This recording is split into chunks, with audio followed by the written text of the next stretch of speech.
मंथन के सभी दर्शकों को नमस्कार। भविष्य मालिका पुराण के छठे एपिसोड में आप सभी दर्शकों का स्वागत है, अभिनंदन है। जैसा कि उड़िया भाषा में लिखित भविष्य मालिका ग्रंथ के रचयिता भगवान श्री कृष्ण के पंच सखा श्री अच्युतानंद द्वारा लिखा गया है ये ग्रंथ, और इसी में सारे संसार का भविष्य भी लिख दिया गया है। तो आइए आपको आगे बताते हैं कुछ और रोचक तथ्य। भविष्य मालिका ग्रंथ के अनुसार अभी कलयुग का 5123वां वर्ष चल रहा है और उड़ीसा में 19वें राजा श्री दिव्य सिंह देव का शासन चल रहा है। राजा दिव्य सिंह देव का शासन के पश्चात जगन्नाथ क्षेत्र में कोई दूसरा राजा नहीं बनेगा, अर्थात राजा दिव्य सिंह देव ही जगन्नाथ क्षेत्र के अंतिम राजा होंगे।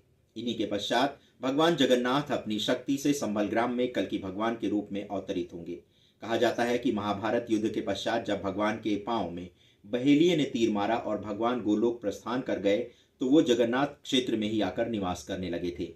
इसीलिए जगन्नाथ क्षेत्र को आज भी भगवान श्री कृष्ण का निवास स्थान माना जाता है। ऐसा भी लिखा है कि जो बाल लीलाएं भगवान ने गोकुल एवं वृंदावन धाम में की थी, वे सारी की सारी लीलाएं वे आज भी श्री जगन्नाथ क्षेत्र में कर रहे हैं। इसी के साथ उनके जो पंचसखा थे वे भी उड़ीसा की पवित्र भूमि में अवतार ले चुके हैं। भगवान की प्रेरणा से ही पंचसखाओं ने भविष्य मालिका ग्रंथ में लिखा था, जब ये भगवान की माया ही है कि जो लोग ये सोचते हैं कि अभी कलयुग का समापन 4,32,000 वर्ष पश्चात होगा, वे भगवान के आने की प्रतीक्षा करेंगे, किंतु भगवान का अवतार उससे पहले ही हो चुका होगा। वैसे तो कल की अवतार को लेकर लोगों के मन में अनेक प्रश्न हैं, किंतु जब भविष्य मालिका ग्रंथ का प्रचार प्रसार पूरे विश्व में होगा तभी लोगों को ये जानकारी प्राप्त होगी कि भगवान का अवतार कहाँ, कब एवं कैसे होगा।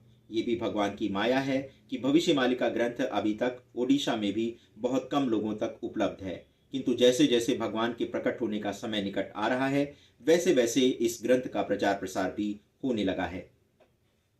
श्री अच्युतानंद के अनुसार ही 5000 वर्ष पश्चात ही कलियुग का अंत हो जाएगा। इसी के पश्चात जब 2024-25 में मीन में शनि का आगमन होगा तभी भगवान धर्म संस्थापना का कार्य करेंगे, किंतु इस दौरान कल की अवतार को लेकर इतने मतांतर होंगे कि बहुत से भक्त इस कारण ठगे भी जाएंगे।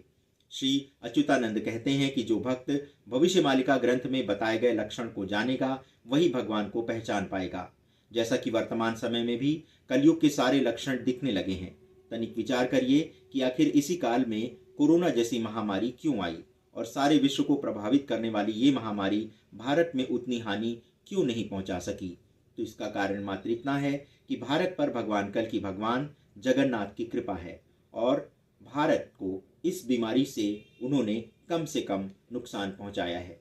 इसी के साथ श्री अच्युतानंद ने एक और चेतावनी दी है कि अभी तो कोरोना से विनाश का आरंभ हुआ है, अभी कोरोना जैसी ही 7 अन्य महामारियां पृथ्वी से पापी आत्माओं का समापन करेंगी।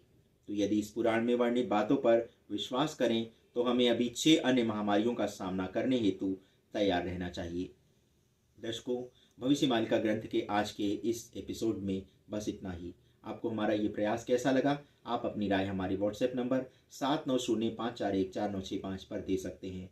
हम आशा करते हैं कि आपको इस प्रकार के कार्यक्रम रोचक लगेंगे और हम भविष्य में होने वाली घटनाओं के विषय में विभिन्न ग्रंथों, विभिन्न महात्माओं, साधु संतों से प्राप्त जानकारियाँ आप तक पहुँचाते रहेंगे। धन्यवाद हमारे साथ बने रहने के लिए। नमस्कार।